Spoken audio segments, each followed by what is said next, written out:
Kenapa nama Nabi Isa alaihi salam itu lebih banyak disebutkan dalam Al-Quran? Dan apa benar nama Rasulullah Muhammad sallallahu alaihi wasallam tidak sama sekali disebutkan dalam Al-Quran? Dan apakah ini jadi bukti jika Nabi Isa lebih hebat dari Rasulullah Muhammad sallallahu alaihi wasallam? Simak video ini hingga usai.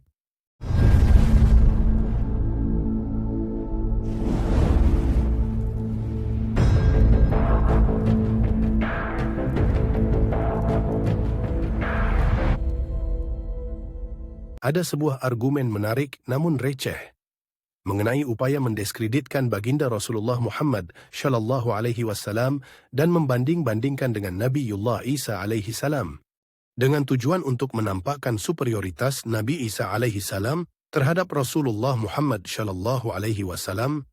Tentu bukan dari umat Islam argumen receh ini muncul, akan tetapi kalian pasti mengerti siapa golongan yang mimin maksud, dan biasanya cara seperti ini digunakan untuk memurtadkan umat Islam dengan cara menjatuhkan derajat Rasulullah Muhammad sallallahu alaihi wasallam dan mengangkat superioritas Nabi Isa alaihi salam yang pada akhirnya dikaitkan dengan Tuhan agama lain. Nah, dalam pembahasan kali ini adalah mengenai klaim bahwa Isa Al-Masih telah disebutkan sebanyak 23 kali dalam Al-Quran, sedangkan klaim mereka bahwa Nabi Muhammad sallallahu alaihi wasallam tidak disebutkan namanya dalam Al-Quran atau disebutkan dalam jumlah sedikit. Sehingga dari fakta ini ditariklah sebuah konklusi bahwa Isa Al-Masih lebih hebat dari Nabi Muhammad sallallahu alaihi wasallam karena Allah lebih banyak menyebutkan nama Isa Al-Masih daripada nama Nabi Muhammad sallallahu alaihi wasallam dalam Al-Quran. Oleh karena itu, dalam video ini kita akan membahas kecacatan logika sekaligus untuk memahami secara logis kenapa nama Rasulullah Muhammad sallallahu alaihi wasallam tidak ada atau begitu sedikit disebutkan dalam Al-Quran. Jika Nabi Isa alaihi salam dianggap lebih hebat karena namanya disebutkan dalam Al-Quran, sedangkan Rasulullah Muhammad sallallahu alaihi wasallam tidak, itu sangat salah. Faktanya Rasulullah Muhammad sallallahu alaihi wasallam juga disebutkan namanya dalam Al-Quran secara tekstual sebanyak 5 kali. Tepatnya pada surah Ali Imran ayat 44, surah Al-Ahzab ayat 40, surah Muhammad ayat 2, surah Al-Fath ayat 29, dan surah As-Saff ayat 6. Jadi tidak benar jika nama Rasulullah Muhammad sallallahu alaihi wasallam itu tidak pernah disebutkan dalam Al-Quran, walaupun memang lebih banyak nama Nabi Isa alaihi salam dalam Al-Quran, yakni sebanyak 23 kali. Namun jika Nabi Isa alaihi salam disebutkan lebih banyak, menunjukkan bahwa Nabi Isa alaihi salam lebih hebat dari Rasulullah Muhammad sallallahu alaihi wasallam. Faktanya tidak ada nama surah, yakni surah Isa Al-Masih.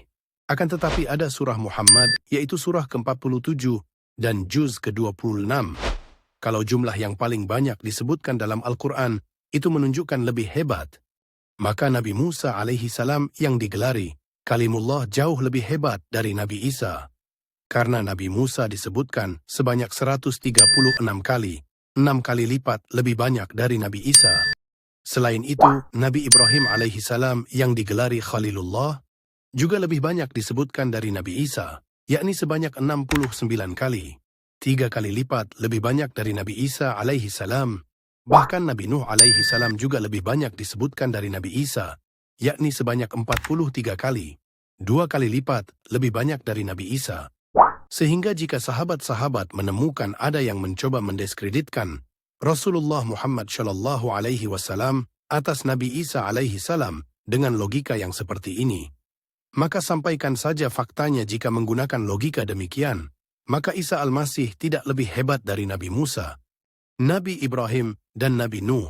Ya, paling mereka hanya akan berkilah dengan alasan, ini hanya antara Nabi Isa dengan Nabi Muhammad saja, jangan bawa-bawa Nabi yang lain, mungkin seperti itu.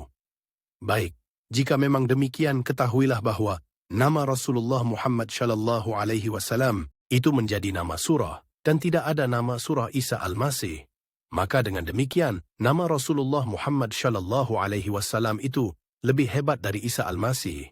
Apakah begitu? Oh, masih juga tidak terima, karena maunya hanya membandingkan jumlah penyebutan saja. Jangan bawa-bawa nama surah. Oke, pertanyaannya, apa yang membuat jika seseorang itu lebih banyak disebutkan namanya dalam Al-Quran, itu menunjukkan bahwa ia lebih hebat di mata Tuhan? Karena faktanya, nama Fir'aun itu disebutkan lebih banyak dari nama Isa Al-Masih dalam Al-Quran, yakni sebanyak 74 kali.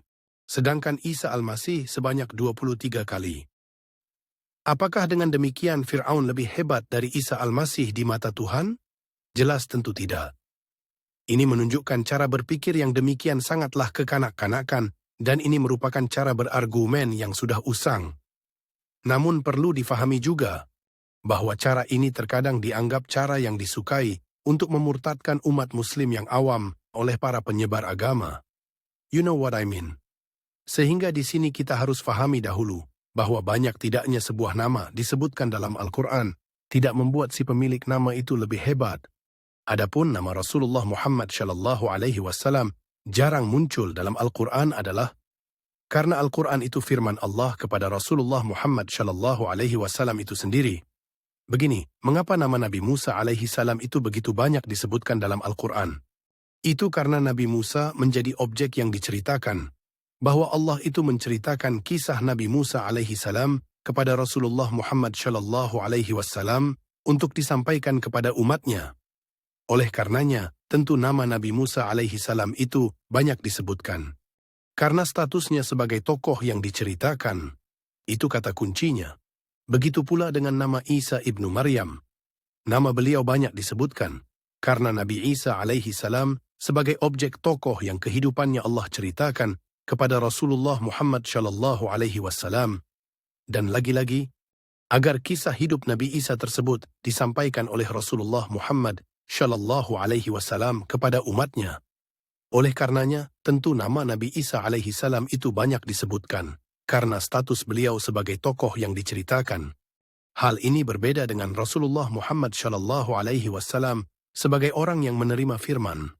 Karena tidak mungkin Allah menceritakan kisah hidup Rasulullah SAW kepada Rasulullah itu sendiri.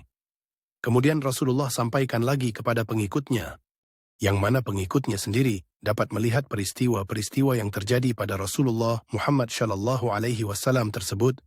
Oleh karena itu, perjalanan hidup baginda Rasulullah Muhammad SAW baik peristiwa, tragedi dan kejadian yang terjadi pada kehidupan beliau, kemudian dikompilasikan dalam hadits namanya, di mana di sana nama Rasulullah Muhammad SAW itu bejibun banyaknya.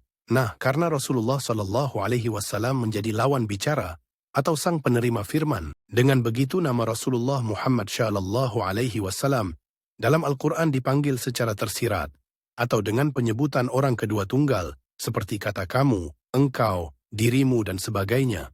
Karena firman itu komunikasi Allah dengan Rasulullah Muhammad SAW. Pun jika Anda menganggap Al-Quran bukanlah firman Tuhan, melainkan Anda menganggap bahwa Al-Quran itu adalah karangan Rasulullah Muhammad, seharusnya beliau memperbanyak namanya sendiri agar dianggap hebat. Bukankah seperti itu? Sedikitnya nama Rasulullah Muhammad SAW dalam Al-Quran lebih lanjut dapat difahami jika Al-Quran itu bukanlah karangan beliau. Walaupun begitu, bukan berarti tidak ada, bahwa ada 5 ayat dalam Al-Quran yang menyebut nama Rasulullah Muhammad SAW. Dalam arti Allah menyebut nama beliau secara langsung, dan itu konteksnya bukan untuk Rasulullah Muhammad SAW, melainkan ayat-ayat itu ditujukan kepada umat, bahwa Tuhan telah menyebut utusannya agar dikenali dan diimani sebagai seorang utusan. Oleh karenanya, kelima ayat ini berbunyi tentang pengukuhan status beliau sebagai nabi. Dan dalam pengukuhan itu, pada ayat terkait, Allah menyebut nama Rasulullah secara eksplisit, di mana Allah berfirman kepada hambanya bahwa ini loh Muhammad, yakni seorang Rasul, dan dia adalah seorang Rasul seperti Rasul-Rasul sebelumnya yang telah Allah utus, di mana yang namanya Muhammad ini harus diikuti dan ditaati, maka bersikap loyalah dan setialah padanya, di mana dirinya telah dinubuatkan pada kitab-kitab umat terdahulu. Dengan demikian sebagai Muslim, kita memahami, tidaklah Nabi Isa alaihissalam itu lebih hebat dari Rasulullah Muhammad SAW, dan Rasulullah Muhammad tidaklah lebih hebat dari Nabi Isa, berdasarkan jumlah penyebutan namanya dalam Al-Quran. Karena kita Muslim diperintahkan agar tidak membeda-bedakan para utusan Allah. Sebagaimana yang berbunyi pada surah Al-Baqarah 136, Al-Baqarah ayat 285, dan Ali Imran ayat 84. Wallahu alam bisawab. Sampai sini dulu perjumpaan kita. Mohon maaf jika ada salah-salah kata. Tetap jaga akidah. Salam tauhid dan salam takbir. Allahu Akbar. Mimin pamit undur diri. Assalamualaikum warahmatullahi wabarakatuh. Salam damai dan salam toleransi.